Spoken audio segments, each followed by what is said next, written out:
सद्गति सद्गुरु मिलवै सर्वाधार। मंगलमय मंगल करना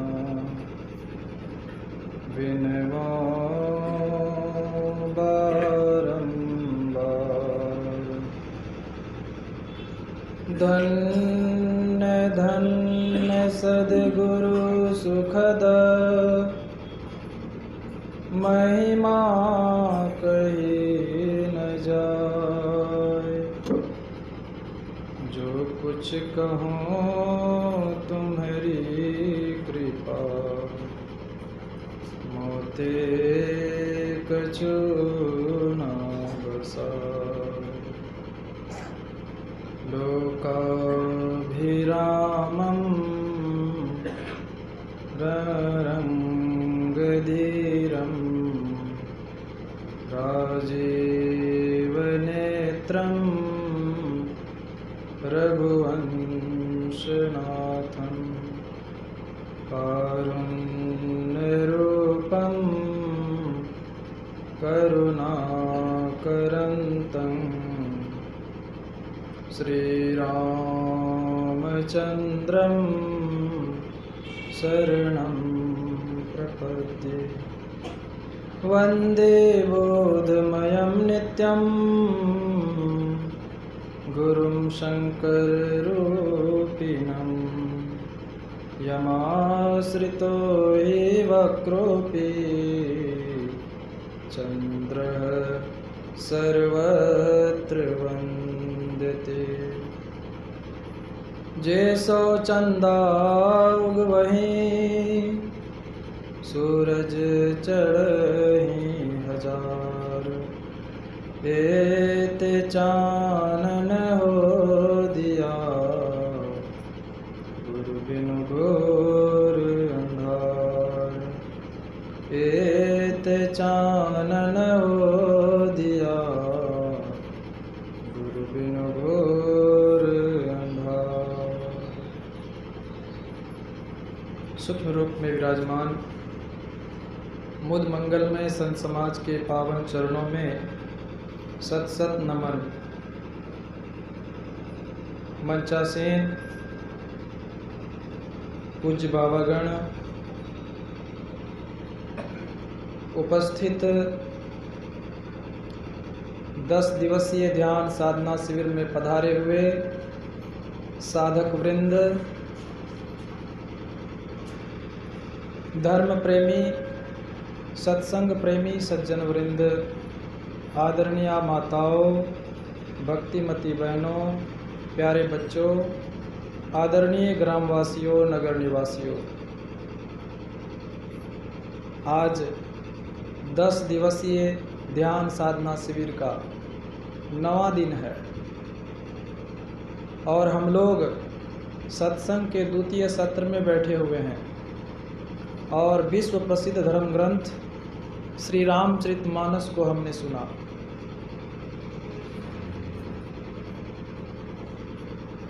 धर्म रथ की चर्चा, गीता के विषय में आप लोग बहुत बार सुने होंगे।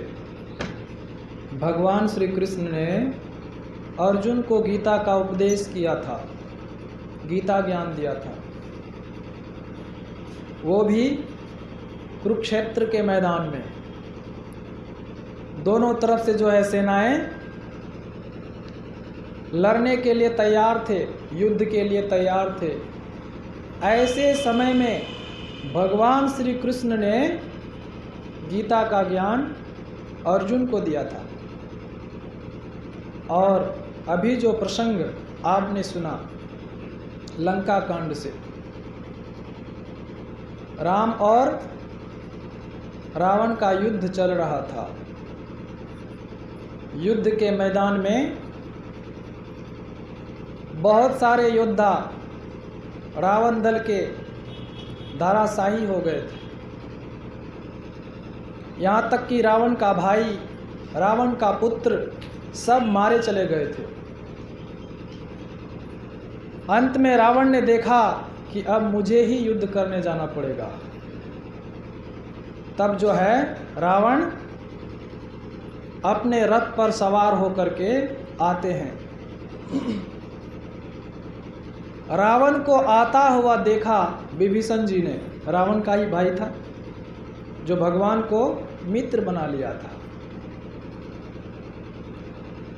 उनको आते हुए देखा तो विभीषण जी के मन में हुआ कि रावण तो बड़े बलवान हैं और ये रथ पर सवार होकर के आ रहे हैं, आयुधों के साथ आ रहे हैं, लेकिन भगवान तो पैदल है। नाथ न रथ नहीं पद त्राना, केहि विधि जीतब वीर बलवाना। हे नाथ, अधीर हो गया देख करके, घबरा गया, क्योंकि रावण का जो है पताका तीनों लोकों में फहरा रहा था। उनका लोहा सब मानते थे। रावण ने यहाँ तक कि सारे देवताओं को अपने वश में कर लिया था, सारे ग्रह नक्षत्र को उन्होंने अपने वश में कर लिया था, यहाँ तक कि काल को भी उन्होंने वश में कर लिया था। ऐसा रावण युद्ध के लिए आया है और रथ में सवार है। उसे देख करके विभीषण अधीर हो जाते हैं। हे प्रभु, आपके पास ना रथ है, ना आपके पैर में जूते हैं, और ये तो वीर और बलवान हैं, कैसे जीतेंगे ऐसे वीर योद्धा से? बिना रथ के, बिना जूते के ऐसे वीर बलवान को आप कैसे जीतेंगे? इस तरह से जो है अधीर होकर के कहने लगा। तब प्रभु श्री राम कहते हैं कि हे सखा, इसकी चिंता मत करो, जीतने के लिए जो रथ चाहिए वो कोई और ही है। सुनहु सखा कह कृपा निधाना, जहि जय हो यशो स्यंदनाना। हे सखा सुनो, भगवान कह रहे हैं जिससे जय होता है, जिससे विजय प्राप्त होता है, वह रथ दूसरा ही है, वो रथ दूसरा ही है। कहा वह रथ जो है कैसा है, ध्यान से सुनो, जिससे विजय प्राप्त होता है, वह धर्म रथ है। धर्म रथ जो धर्म पर चलते हैं, जो अपने आप को धार्मिक कहते हैं, वो ध्यान से सुन ले कि धर्म पर चलने वाला का विजय तभी होगा जब धर्म रथ उनके पास होगा। जैसे रथ होता है, आजकल भी कहीं कहीं दिखता है रथ। जब हम लोग हरिद्वार जाते हैं तो वहाँ पर कभी कभी शोभा यात्रा निकलती है तो रथ की सवारी करते हैं। संत महात्मा लोग भी रथ की सवारी करते हैं, रथ यात्रा निकाला जाता है। भगवान का जो है विग्रह को रथ में बिठा करके जो है यात्रा निकाला जाता है। तो रथ में आप देखे होंगे कि रथ में पहिया होता है, पहिया। बिना पहिया का रथ चलेगा? नहीं चलेगा। रथ को चलाने के लिए पहिए की आवश्यकता है। तो रथ में कितने पहिए होते हैं? 2 पहिए कहा जाता है, वैसे 4 भी होते हैं, लेकिन वैसे 2 पहिए होते हैं। रथ में 2 पहिए होते हैं और उसके बाद उसमें घोड़े भी होते हैं जो रथ को खींचता है, और रथ में ध्वजा पताका भी लहराता है। तो धर्म रूपी रथ के पहिए कौन से हैं? क्योंकि हम धर्म पर चलना चाहते हैं तो हमारे पास रथ होना चाहिए। तो कौन सा रथ होना चाहिए? रथ के कौन से पहिए होते हैं धर्म रूपी रथ के? ध्वजा पताका धर्म रूपी रथ के कौन से होते हैं, यही वर्णन कर रहे हैं। विजय रथ, जो संसार को जीतना चाहते हैं, इस संसार को जीतना चाहते हैं, जो अजय है। अभी सुन रहे थे आप लोग, महा अजय संसार रिपु जीत सकहि सो वीर। जो इस संसार को जीतना चाहते हैं, ये अजय संसार है, बड़ा कठिन है इसको जीतना। जो इस संसार को जीत लेता है वही सबसे बड़ा वीर है, वही सबसे बड़ा वीर है। नहीं तो संसार में युद्ध तो होते रहता है, एक देश दूसरे देश पर चढ़ाई करते रहते हैं, उसको जीतना कोई बड़ा जीत नहीं कहा जाता है। जो संसार को जीत लिया है वो सबसे बड़ा वीर है, सबसे बड़ा योद्धा है। तो ऐसे संसार विजेता के पास धर्म रूपी रथ होना चाहिए। हम लोग भी संसार को जीतना चाहते हैं, संसार के चक्र से छूटना चाहते हैं, माया के बंधन को तोड़ करके हम लोग जो है परमात्मा के पास पहुंचना चाहते हैं। तो धर्म रूपी रथ की आवश्यकता हम सबको है, धर्म रथ। तो वह रथ कैसा है, तो वर्णन करते हैं प्रभु श्री राम। सौरज धीरज तेहि रथ चाका, सत्यशील दृढ़ ध्वजा पताका। कहा सौरज धीरज तेहि रथ चाका। धर्म रूपी रथ के जो पहिए हैं, जिस पर रथ चलती है, वह क्या है, तो कहा सूरता और धीरता। सूरता, जो सूरवीर है, सूरवीर किसे कहा जाता है, जो कभी पीछे नहीं हटता है, केवल आगे बढ़ता है और सामने युद्ध करता है। ऐसे योद्धा जो दृढ़ निश्चयी है। धीरता, जो धैर्यवान है, कैसी भी परिस्थिति आ जाए युद्ध में, कैसा भी योद्धा सामने आ जाए, लेकिन घबराते नहीं हैं, धैर्य रखते हैं कि आ जाओ देखते हैं तुमको भी दो दो हाथ हो जाए। ये नहीं कि देखते हैं बड़ा बलवान वीर है तो पीठ दिखा करके भाग जाएं, ऐसा नहीं। हम लोग भी यहाँ युद्ध करने के लिए आए हैं। हम लोग 9 दिनों से युद्ध कर रहे हैं। कहाँ पर, कौन से रावण से युद्ध कर रहे हैं? वन रूपी रावण को पछाड़ने के लिए हम लोग युद्ध कर रहे हैं। यही तो कहना है भगवान का कि हम लोग धर्म पर चलना चाहते हैं तो धर्म रथ की आवश्यकता है, मनोनिग्रह की आवश्यकता है, मन रूपी रावण को मारना है, बुद्धि रूपी कुंभकर्ण को जो है मारना है, तो उसके लिए धर्म रथ की आवश्यकता है। धर्म रथ होगा तभी हम ऐसे बड़े बड़े जो आतताई योद्धा लोग हैं उनको हम परास्त कर सकते हैं। तो कहा सूरता होनी चाहिए, सूर और दृढ़ निश्चयी, धीरता, धैर्य रखने वाला। कभी कभी हमारे जीवन में दुख आता है, दुख का पहाड़ टूट पड़ता है, हम लोग घबरा जाते हैं, विक्षिप्त हो जाते हैं और अपने आप को संभाल नहीं पाते हैं। तो लोग धैर्य दिलाते हैं, धैर्य रखो, सब ठीक हो जाएगा। तो उसको धीरता कहा गया। जो धैर्य रखता है, घबराता नहीं है परिस्थितियों से, वही तो पहिए हैं जो धर्म रूपी रथ को आगे बढ़ाता है। सूरता, धीरता, यही 2 पहिए हैं रथ के। और सत्यशील दृढ़ ध्वजा पताका। रथ में पताका लगे होते हैं और ध्वजा भी होता है। ध्वजा और पताका किसको कहा जाता है? ध्वजा जो बड़ा झंडा लगा होता है उसी को ध्वजा कहते हैं। ध्वजा जो है क्या है? ये प्रतीक है, सत्य का प्रतीक है।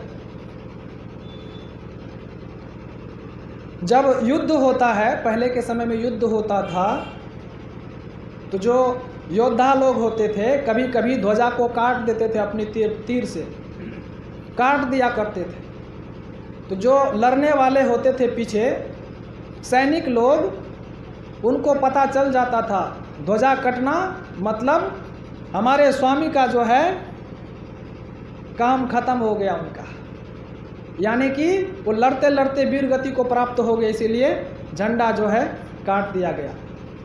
तो जो झंडा कट गया, ध्वजा कट गया, यदि वो मरा नहीं है, जिंदा है, तो तुरंत दूसरा ध्वजा लगा देते थे, ताकि हमारे जो सैनिक पीछे लड़ने वाले हैं हमारे साथ, उनको पता चले कि नहीं अभी स्वामी जिंदा है, हमारे जो सेनापति हैं वो अभी मरे नहीं हैं, झंडा लगा देते थे। ये ध्वजा है। तो ध्वजा जो है यह सत्य का प्रतीक है। तो धर्म रूपी रथ का ध्वजा कौन सा है? यही सत्य है। जो सत्य बोलता है, जो झूठ नहीं बोलता है, जो सत्य पर चलता है, सत्य का आचरण करता है, उनका जो है धर्म की ध्वजा जो है सारे संसार में फहराता है। ध्वजा सबसे ऊंचा होता है ताकि दूर से दिखाई पड़ता है। तो जो व्यक्ति, जो भक्त, जो साधक सत्य पर चलते हैं, सत्य पर आरूढ़ होकर के चलते हैं, तो उनकी कीर्ति जो है चारों दिशा में फैल जाता है। ये सत्यवादी हैं, ये झूठ नहीं बोलता है, ये सत्य पर चलने वाले व्यक्ति हैं। ये धर्म की ध्वजा है। ये सत्य जो है हमारे जीवन में होना चाहिए। सत्य पर चलिए, सत्य पर रहिए, सत्य बोलिए। ये नहीं कि थोड़े से लोभ के वशीभूत होकर के हम झूठ का आश्रय ले लें, सत्य का त्याग कर दें, तो आप धर्म पर नहीं चल सकते हैं। जो धर्म पर चलना चाहते हैं उनको सत्य का आचरण करना पड़ेगा, झूठ का त्याग करना पड़ेगा, लोभ मोह का त्याग करना पड़ेगा, सत्य के रास्ते पर चलना पड़ेगा। चाहे कितनी भी कठिनाई कितना आ जाए आपके जीवन में, फिर भी सत्य को नहीं छोड़ेंगे, तो आपकी ध्वजा जो है, सत्य की ध्वजा जो है, कीर्ति के रूप में चारों दिशाओं में फहराएगा। पताकाएं क्या है? जब हम लोग झंडा फहराते हैं तो ध्वजा के साथ में छोटे छोटे पताका लगाते हैं रस्सी में बांध करके।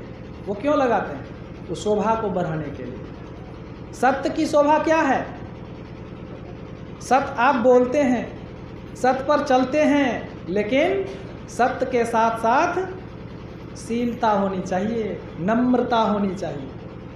सत्य वचन बोलते हैं लेकिन कड़वा सत्य बोलते हैं, किसी को चुभने वाला सत्य बोलते हैं, तो वो सत्य जो है अच्छा नहीं है। उसके साथ साथ शीलता भी होनी चाहिए, नम्रता होनी चाहिए। सत्यशील दृढ़ ध्वजा पताका, शीलता होनी चाहिए, नम्रता होनी चाहिए, वाणी में शीतलता हो, मीठी वाणी बोलिए, मन का आपा खोए, औरन को शीतल करे, आप हूँ शीतल होए। ऐसा वाणी बोलना है। सत्य बोलें, सत्यम ब्रूयात् प्रियम ब्रूयात्। सत्य बोलो, प्रिय बोलो। और आगे कहते हैं ना सत्यम अप्रियम। सत्य बोलते हैं लेकिन अप्रिय बोलते हैं। अब मान लीजिए, एक उदाहरण देता हूं। एक ज्योतिषी आया और एक व्यक्ति के पास गया। उस व्यक्ति ने स्वप्न देखा कि मेरे सारे दांत टूट गए। स्वप्न में ज्योतिषी से पूछा। एक ज्योतिषी आया जो नवसिखिया था, उनको उतना ज्ञान नहीं था। उनसे पूछा तो उन्होंने पूछा तो कहा कि महाराज, इस स्वप्न का फल ये होता है कि आपके सामने में ही आपके सारे परिवार के लोग मर जाएंगे। लेकिन दूसरा ज्योतिषी आया, फिर उनसे पूछा तो उसने कहा कि महाराज क्या बताऊं, स्वप्न का फल तो बहुत बढ़िया है। क्या है फल? मैं तो घबरा गया हूँ। क्या फल है? कहा कि इसका फल ये है कि आपके परिवार में जितने लोग हैं, सबसे जो है आपकी लंबी आयु है, सबसे लंबी आयु है। इस तरह से कह दिया। तो कहने में फ़र्क है, बोलने में फ़र्क है, बात एक ही है। उसी तरह से हमें जो है प्रिय बोलना चाहिए, मधुर बोलना चाहिए, मीठा बोलना चाहिए। कबीर साहब की वाणी में आता है, वाणी एक अमोल है, जो कोई जाने बोल, हिये तराजू तोल के तब मुख बाहर खोल। पहले तोल लो कि हम जो बोल रहे हैं चाहे वो सत्य ही हो, लेकिन सुनने वाले को वो कैसा लगेगा, कड़वा लगेगा कि मीठा लगेगा। उसमें थोड़ा रस मिला दीजिए ताकि मीठा हो, सत्य हो, मीठा हो। तो कहा ये सील है। धर्म रूपी ध्वजा को फहराने में उनका सहयोगी जो है वह पताका है, उनकी शोभा को बढ़ाता है। तो जो सत्य पर चलते हैं, तो यदि वो मीठा वचन बोलते हैं, प्रिय बोलते हैं, तो और भी उनका जो है नाम लोग बढ़िया से लेते हैं, उनका आदर सम्मान होता है, सत्कार होता है। तो धर्म रूपी रथ में ये ध्वजा और पताका की आवश्यकता है। अब आगे बढ़ते हैं कि धर्म रूपी रथ में घोड़े जुते होते हैं। घोड़े कितने होते हैं? 4 घोड़े होते हैं। 4 घोड़े लगे होते हैं और वे ही रथ को खींचते हैं। घोड़ा नहीं हो तो रथ कैसे जाएगा? तो घोड़ा क्या है? तो कहा, बल विवेक दम परहित घोरे, क्षमा कृपा सम तार जुजोरे। बल, विवेक, दम और परहित, ये 4 घोड़े हैं धर्म रूपी रथ के। तो जो धर्म पर चलना चाहते हैं, धर्म रूपी रथ को आगे बढ़ाना चाहते हैं, तो उसके लिए 4 घोड़े की आवश्यकता है। वो 4 घोड़े क्या हैं? तो कहा, पहला घोड़ा जो है वो है दम, बल। बल, हमारे पास बल होना चाहिए, शक्ति होनी चाहिए लड़ने के लिए। किससे? इंद्रियों से। उसको आत्मबल कहा जाता है। आत्मबल की आवश्यकता है। निर्बल से काम नहीं चलेगा, शारीरिक बल भी चाहिए लड़ने के लिए। अभी हम लोग यहाँ जो समर क्षेत्र में लड़ाई कर रहे हैं मन से, तो उसमें भी बल की आवश्यकता है। शरीर बूढ़ा हो गया तब कैसे होगा?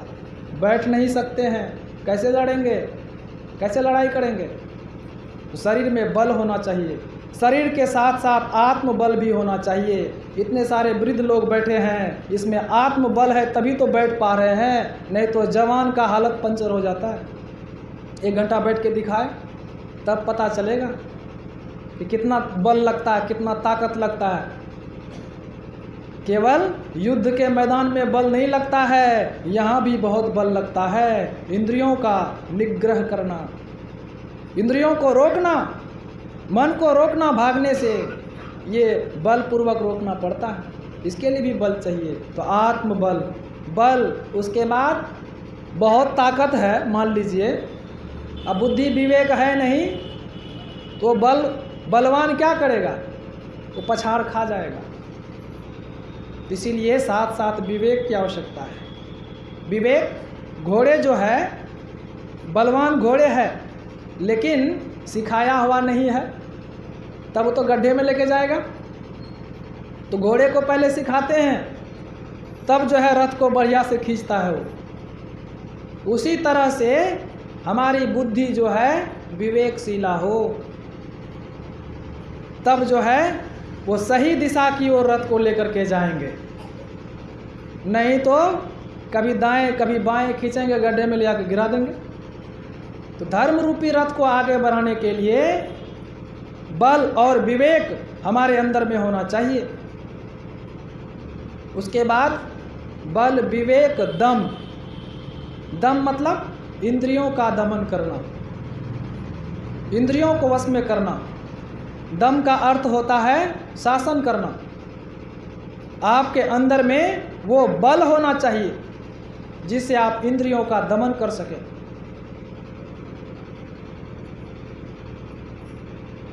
दम, उसके बाद परहित। परहित, दूसरे का हित करना, जो धर्म पर चलना चाहते हैं, जो धर्म कहते हैं मैं धार्मिक हूँ, तो उसके लिए परहित सरिस धर्म नहीं भाई। तो परहित, दूसरे का हित करना, परोपकार करना, ये चौथा घोड़ा है। परोपकार, दूसरे के दुखों में साथ देना, साथ आना, किसी असहाय को सहयोग देना, ये परहित है। अपना हित तो सब करते हैं, अपने लिए तो सब कुछ करते हैं, लेकिन दूसरे के लिए कौन करता है? जो दूसरे के लिए करते हैं, दूसरे का जो है उद्धार चाहते हैं, दूसरे के दुखों को देख करके दुखी होते हैं, उनके दुखों को मिटाने का प्रयास करते हैं, सहयोग करते हैं, सहायता करते हैं। तो समझिए कि धर्म रूपी रथ को खींचने के लिए चारों घोड़ा उसके पास है। बल, विवेक, दम, परहित। अब घोड़ा जोड़ दिए हैं, लगाम नहीं हो तब कैसे चलेगा घोड़ा गाड़ी? तब कैसे चलेगा रथ? लगाम की आवश्यकता है, घोड़े में लगाम भी होना चाहिए। लगाम की आवश्यकता है, तो लगाम क्या है? 3 लगाम की चर्चा किया। कहा बल, विवेक, दम, परहित घोरे, क्षमा, कृपा, समता रजु जोरे। क्षमा, कृपा, समता, ये रस्सी हैं, लगाम हैं, जो घोड़े को कंट्रोल में रखता है, नियंत्रण में रखता है। क्षमा, कृपा, जो बड़े लोग होते हैं, कोई यदि गलती करता है छोटे व्यक्ति, तो उनका कर्तव्य होता है कि उनको क्षमा कर दें। हमारे अंदर में क्षमाशील होना चाहिए, नहीं तो बात बात में क्रोध करने वाला, बात बात में दंड देने वाला, वो बड़ा नहीं हो सकता है, वो धर्म पर चलने वाले नहीं हो सकता है। जो धर्म पर चलने वाले हैं, वो लाख भी कोई गलती किया है, फिर भी वो क्षमा करते हैं, फिर भी वो क्षमा करते हैं। जिस तरह से क्षमा किसको शोभा देता है?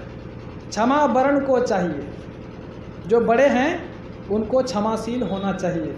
अब मान लीजिए सांप है, 2 तरह के सांप हैं, एक गेहूं सांप है, नाग है, दूसरा ढोरी सांप है जो पानी में रहता है। ढोरी सांप कहे कि मैं क्षमा कर देता हूँ, तो क्या फर्क पड़ता है? नहीं भी क्षमा करेगा वो, तो क्या फर्क पड़ेगा? काट ही लो ना, कोई फर्क नहीं पड़ता है। 3 बार पानी ऊपर नीचे करो, उसका विष खत्म। लेकिन नाग यदि कहे कि मैं क्षमा नहीं करूँगा, तब क्या होगा? एक ही फुंकार में बस ऊपर पहुँच जाएंगे। तो इसीलिए कहा क्षमा वर्ण को चाहिए। जो बड़े होते हैं उनको क्षमाशील होना चाहिए, दूसरे कोई गलती करे उनको समझा दे, उनको क्षमा कर दे। ये बल, विवेक, दम, परहित जो घोड़े हैं, उसको नियंत्रित करने के लिए क्षमा की आवश्यकता है। बल बहुत है आपके पास, विवेक बुद्धि भी बहुत है आपके पास, आप जो है परोपकार भी बहुत करते हैं, आपके पास दमन करने का शक्ति भी है, लेकिन क्षमा नहीं कर सकते हैं, तब आपका लगाम जो है आपके हाथ से छूट जाएगा। घोड़े नियंत्रित में नहीं रहेंगे, क्योंकि घोड़े को नियंत्रण करने के लिए लगाम की आवश्यकता है। तो क्षमा, उसके बाद कृपा। कृपा किस पर किया जाता है? दीन पर कृपा किया जाता है, गरीबों पर कृपा किया जाता है। जो दीन है, जो दुखिया है, जो लाचार है, उन पर कृपा करनी चाहिए। ये घोड़े को नियंत्रित रखने के लिए रस्सी है, लगाम है, कृपा। जो दीन दुखिया अगर आपके पास आ गया है, उन पर कृपा कीजिए, उन पर रहम कीजिए, उनका उपकार कर दीजिए। क्षमा, कृपा और समता। समता किसे कहते हैं? समानता का व्यवहार, ऊंच नीच का भेदभावना नहीं रखें। जो धर्म पर चलने चाहते हैं, जो धार्मिक है, वो ऊंच नीच की भेदभावना से ऊपर होते हैं। उसके पास नीच भी आ जाए तो भी उसको गले लगाते हैं। किसके तरह? भगवान राम के तरह। जब राज त्याग करके जंगल में गए थे, तो निषाद आया था, भगवान के पास, गले मिल गए उसे। निषाद जो है, गुह निषाद, जो नीच कुल का था, जाति भी नीची, कर्म भी नीचा था उनका, लेकिन उनको भगवान ने गले लगा लिया। ये क्या है? ये समता है।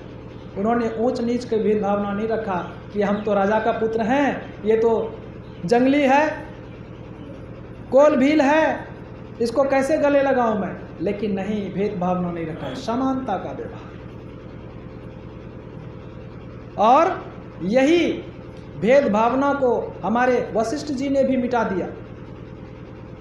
कहते हैं उस समय में, अभी के लोग कहते हैं अरे उस समय में बहुत भेदभावना था, लेकिन नहीं था। ध्यान दीजिएगा, अगर भेदभावना होता तो ब्राह्मण कुल में जन्म लिए थे वशिष्ठ जी महाराज, और बहुत बड़े महापुरुष थे, लेकिन जब निषाद आया था मिलने के लिए, उनको भी जो है गले से लगा लिए थे वशिष्ठ जी, ऐसा वर्णन आता है। तो समता का व्यवहार होना चाहिए। क्षमता, समय कम है, जल्दी से चलूंगा मैं। क्षमा, कृपा, क्षमता, रजु जोरे, इसकी व्याख्या तो 10 दिन भी करेंगे तो खत्म नहीं होगा, लेकिन समास रूप में सुनिए। ये 3 तरह के जो है लगाम की चर्चा आई, जो घोड़े को नियंत्रण किया जाता है, वश में किया जाता है। तो धर्म रूपी रथ के घोड़े को नियंत्रण करने के लिए ये 3 लगाम है, क्षमा, कृपा और क्षमता। उसके बाद लगाम भी है, घोड़े भी लगा दिए हैं, ध्वजा पताका भी लहरा रहा है, दोनों चक्का भी बढ़िया लगा हुआ है, सेट किया हुआ है। लेकिन यदि उसको चलाने वाले ड्राइवर नहीं होगा तब कैसे चलेगा वो रथ? रथ को चलाने वाले भी तो चाहिए। गाड़ी है, ड्राइवर है नहीं तो गाड़ी कैसे चलेगी? ड्राइवर की आवश्यकता है। ड्राइवर कौन है? तो कहा भगवान ने कि धर्म रूपी रथ के ड्राइवर, संचालन करता कौन है? तो कहा इस भजन सारथी सुजाना, बिरति चर्म संतोष कृपाना। ईश भजन, ईश मतलब ईश्वर, परमात्मा। तो जो धर्म पर चलना चाहते हैं तो वो परमात्मा का भजन करें, ईश्वर का भजन करें, तभी आपका धर्म रूपी रथ जो है सही दिशा की ओर जाएगा। भजन करेंगे नहीं, कहेंगे हम तो धार्मिक हैं, हम झूठ नहीं बोलते हैं, सत्य बोलते हैं, सत्य पर चलते हैं। बहुत लोग कहते हैं अरे धर्म क्या है? झूठ नहीं बोलना, दूसरे का परोपकार कर देना, यही तो धर्म है। क्या जरूरी है भजन करने की, मंदिर जाने की? बहुत लोग कह देते हैं। क्या हम लोगों की सेवा करते ही हैं? नहीं नहीं, सेवा तो करना ही है, लेकिन धर्म का ये अंग है। और सबसे बड़ा काम तो धर्म को, धर्म रूपी रथ को ले जाने वाले ड्राइवर की आवश्यकता है। जब तक गाड़ीवान नहीं होगा तो गाड़ी को ले जाएगा कौन सही दिशा की ओर, निर्दिष्ट स्थान की ओर? तो उसके लिए ईश्वर का भजन बहुत ज़रूरी है। तो जो धर्म पर चलते हैं वो ईश्वर का भजन करें।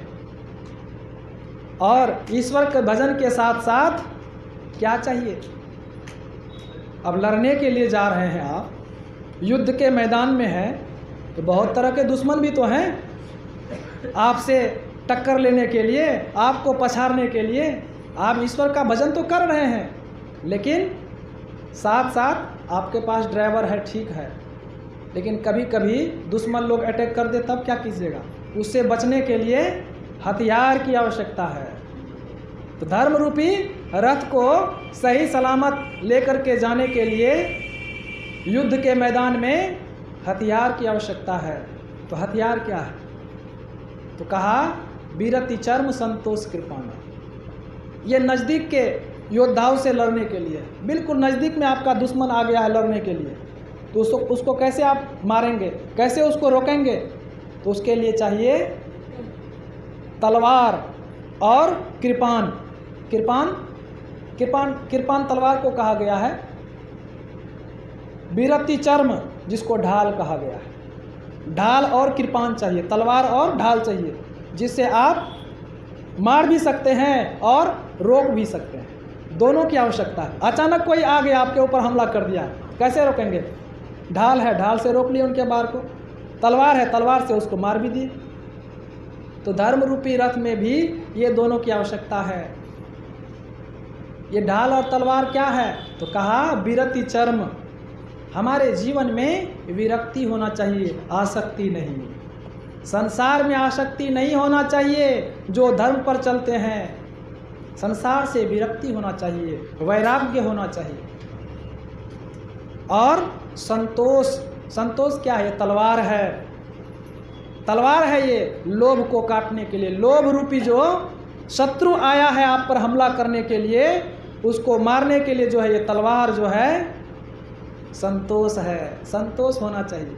संतोष रखेंगे तो लोभ आएगा ही नहीं, लोभ रूपी शत्रु आएगा नहीं। और काम क्यों होता है? काम क्यों आता है? वैराग्य नहीं है। इच्छाएं होती है, अनंत इच्छाएं हैं। अगर वैराग्य हो जाएगा, ढाल हो जाएगा, तो कोई इच्छा होगी नहीं, तो काम क्रोध लोभ उत्पन्न ही नहीं होगा। काम को जीतना चाहते हैं तो जीवन में वैराग्य लाइए, विरक्ति लाइए, आसक्ति को त्याग दीजिए, तो यह जो है ढाल का काम करेगा आपका। संतोष जो है ये कृपाण का काम करेगा, तलवार का काम करेगा। लेकिन इतना ही से काम नहीं चलेगा। ये तो बगल में आकर के जो आप पर हमला करता है उससे आप लड़ सकते हैं, लेकिन कभी कभी कुछ दूर से लोग वार करते हैं, उसको कैसे रोकेंगे आप? उसको रोकने के लिए उसके लिए भी आयुध चाहिए, हथियार चाहिए। तो कहा दान परशु बुद्धि शक्ति प्रचंडा, बड़ विज्ञान कठिन को दंडा। दान परशु, परशु कहते फरसा को, जो परशुराम जी महाराज रखते थे। फरसा लेकर के सारे जो है नाश कर रखा था उन्होंने क्षत्रियों का, फरसा के बल पर। तो दान परशु बुद्धि शक्ति प्रचंडा। तो परशु दान को कहा गया, जो दान करते हैं। ध्यान दीजिएगा, दान करने से हमारा धन जो है पवित्र होता है, शुद्ध होता है। तो दान करना चाहिए। जो धर्म पथ पर चलते हैं, धर्म रूपी रथ को लेकर के चलते हैं, तो उनके लिए दान आवश्यक है।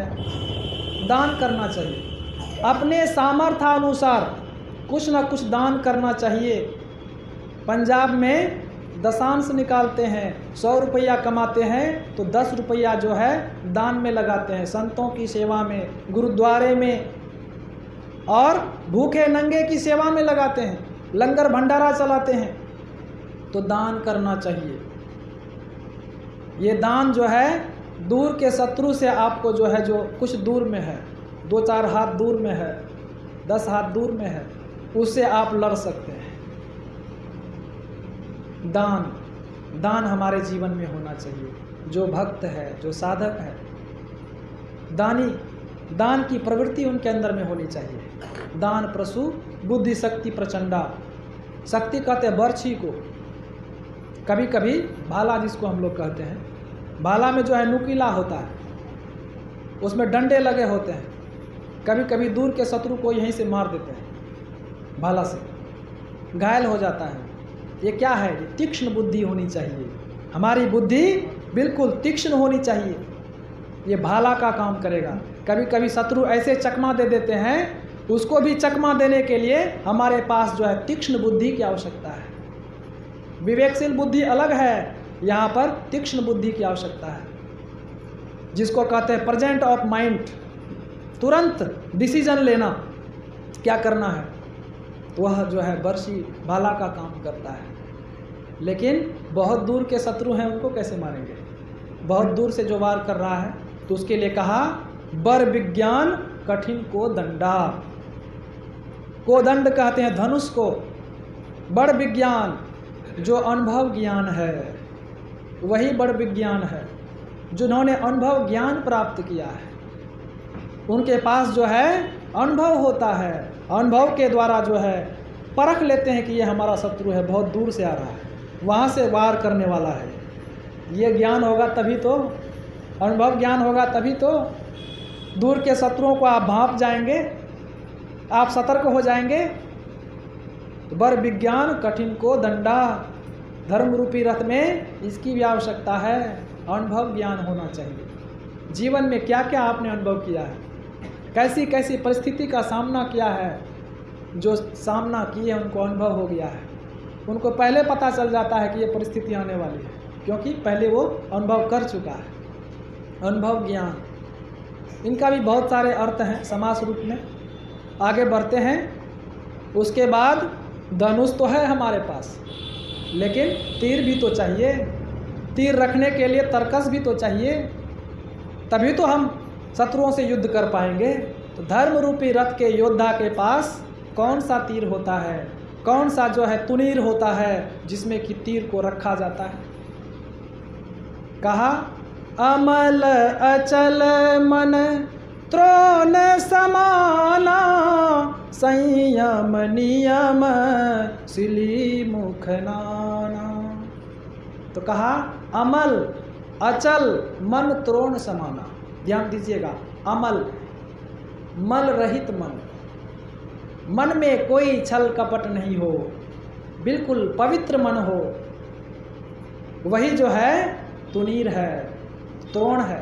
तुनीर जिसमें हम तीर रखते हैं, जिसका मन बिल्कुल निर्मल है, पवित्र है। अमल अचल, देखिए ध्यान दीजिएगा, अमल तो हो, पवित्र हो, उसमें कोई मल नहीं हो, कोई विकार नहीं हो, साथ साथ अचल भी हो, स्थिरता होनी चाहिए। तुनीर जो है स्थिर रहता है, लटका करके रखते हैं, इधर उधर भागते रहेगा तब तीर रख पाइएगा, उसमें नहीं रख पाइएगा। तो अचल होना चाहिए। तो मन जो हमारा जो है वह कैसा होना चाहिए, मल रहित होना चाहिए, निर्मल हो और स्थिर मन हो। बहुत लोग तो बहुत पवित्र होते हैं, मन पवित्र होता है लेकिन चंचल मन होता है, कभी कुछ करते हैं कभी कुछ करते हैं, स्थिरता नहीं रहती है। तो जो धर्म पर चलना चाहते हैं उनका मन कैसा होना चाहिए, स्थिर होना चाहिए और पवित्र होना चाहिए। स्थिर और पवित्र मन होना चाहिए। उसमें जो है उसके साथ साथ कहा गया कि तीर क्या है, तो कहा कि तीर जो है वो क्या है, अचल अमल अचल मन त्रोण समाना, संयम नियम सिली मुख नाना। संयम और नियम का पालन होना चाहिए। संयम, इंद्रियों का संयम हो, खान पान का संयम हो, बोली भाषा का संयम हो, सुचाचार शिष्टाचार का संयम हो, इन सब का जो है बहुत आवश्यकता है। यही तीर हैं जो दूर से मार सकते हैं आप शत्रु को। संयम, नियम, नियम क्या हो, नियम जो है हम नियम पूर्वक भगवान का भजन करें, इसका नियम हो। झूठ नहीं बोले, इसका नियम धारण कर लीजिए। चोरी नहीं करेंगे, नियम बना लीजिए। नियम ये बनाइए कि हम इतना घंटा बैठ करके ध्यान करेंगे। नियम ये बनाइए कि हम जाकर के सत्संग करेंगे। स्तुति प्रार्थना रोज करना, इसका नियम हो। नित्य नेम करना है हमें, इसका नियम हो। तो यही जो है तीर है जो दूर के शत्रुओं को मारने के लिए होता है, संयम नियम। तो भक्त के जीवन में संयम होना चाहिए और नियम भी होना चाहिए। नियम इसलिए होता है कि हम इधर उधर नहीं जाएं, भटके नहीं। सिली मुख नाना, बहुत प्रकार के जो है ये तीर हैं, संयम और नियम। और आगे बढ़ते हैं। कहा कि इस प्रकार का रथ जिसके पास है, उससे पहले कहते हैं कि उसके साथ साथ आपके पास सब कुछ है। तीर भी है, धनुष भी है और बर्छी भी है, फरसा भी है, तलवार भी है और आपके पास ढाल भी है। लेकिन कभी कभी शत्रु इतने ज़बरदस्त होते हैं कि वो कभी भी वार कर देते हैं, हम समझ नहीं पाते हैं, किधर से भी वार कर देंगे, पीछे से, आगे से, कहीं से भी वार कर देंगे। तो उसके लिए क्या चाहिए हमें, उसके लिए जो है जिरह, जिनको कहा जाता है जिरह बख्तर, जिनको हम लोग आजकल की भाषा में बुलेट प्रूफ जैकेट बोल सकते हैं। हमारे सैनिक लोग पहनते हैं बुलेट प्रूफ जैकेट, ताकि कोई भी तीर भाला का उसमें प्रभाव नहीं पड़े, शरीर को छेद नहीं कर पाए। बुलेट प्रूफ जैकेट जो है वो बचा लेता है, शरीर को छिदने से बचा लेता है। वो क्या है, वो कहा कि जो विप्र गुरु पूजा, वह जो है जिरह बख्तर है। नहीं छिदने वाला जीरा बख्तर है वो क्या है? गुरु की पूजा, गुरु की सेवा। कवच अभेद्य विप्र गुरु पूजा, एहि सम विजय उपाय न दूजा। देखिए, ध्यान दीजिएगा, आपके जीवन में धर्म रूपी रथ को लेकर के चल रहे हैं, सब कुछ है आपके पास। जो है क्या क्या है? बल है, विवेक है, दम है, परहित है और क्षमा कृपा समता भी है आपके पास। ईश्वर का भजन भी करते हैं आप और संतोष भी आपके जीवन में, संतोष भी है, वैराग्य भी है, दान भी करते हैं आप।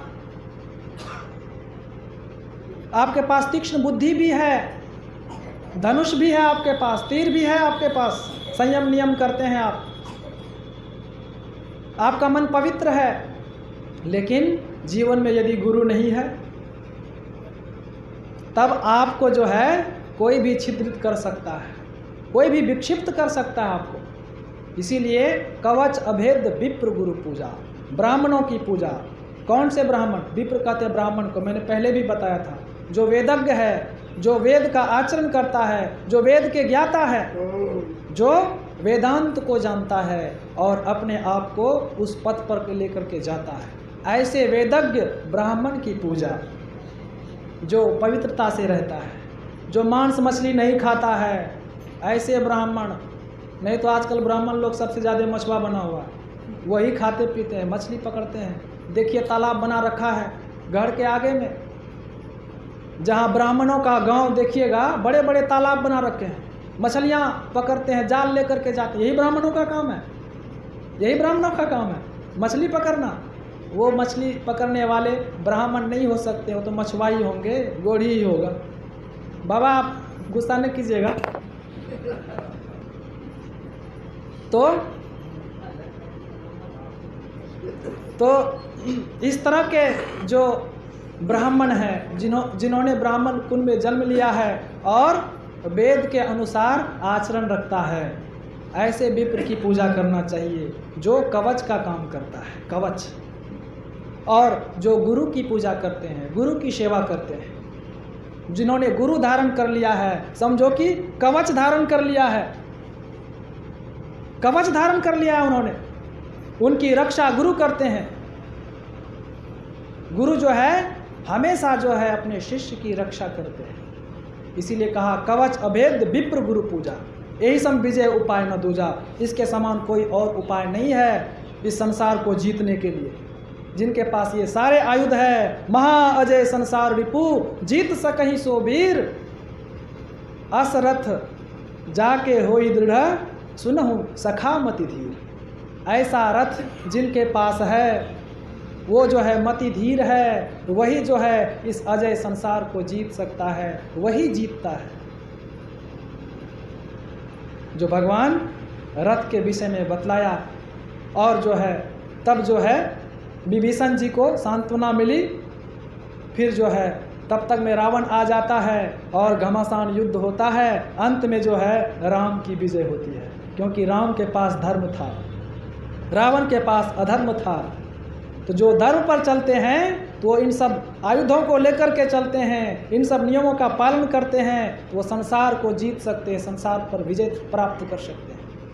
ऐसे वीर बनना है। आओ वीरो मर्द बने, अब जेल तुम्हें तजना होगा, मन निग्रह के समर क्षेत्र में सन्मुख फिर डटना होगा। वक्त नहीं है ऐ वीरो अब गाफिल होकर सोने का, बिंदु राह से निकल बहादुर तब मंडल टपना होगा।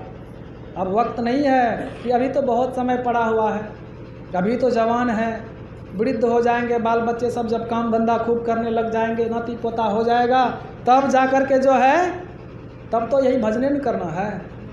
तो कहा वक्त नहीं है, ऐसा मत सोचो। पाँव पलक की सुधी नहीं, करे काल का साज, काल अचानक मारसी ज्योति तर को बाज। किसी को एक पल का भी खबर नहीं है कि एक पल के बाद क्या होगा। कहते हैं काल का साज, कोई बात नहीं, भी बहुत वर्षों पड़ा हुआ है। तो ऐसा कभी मत सोचें। इसीलिए धर्म पथ पर आज से ही चलना प्रारंभ कर दीजिए, जैसा बतलाया गया है। अपने जीवन में ऐसा आचरण ले आइए, तो आप जो है संसार से विजय को प्राप्त हो जाएंगे। बोलिए श्री सद्गुरु महाराज की।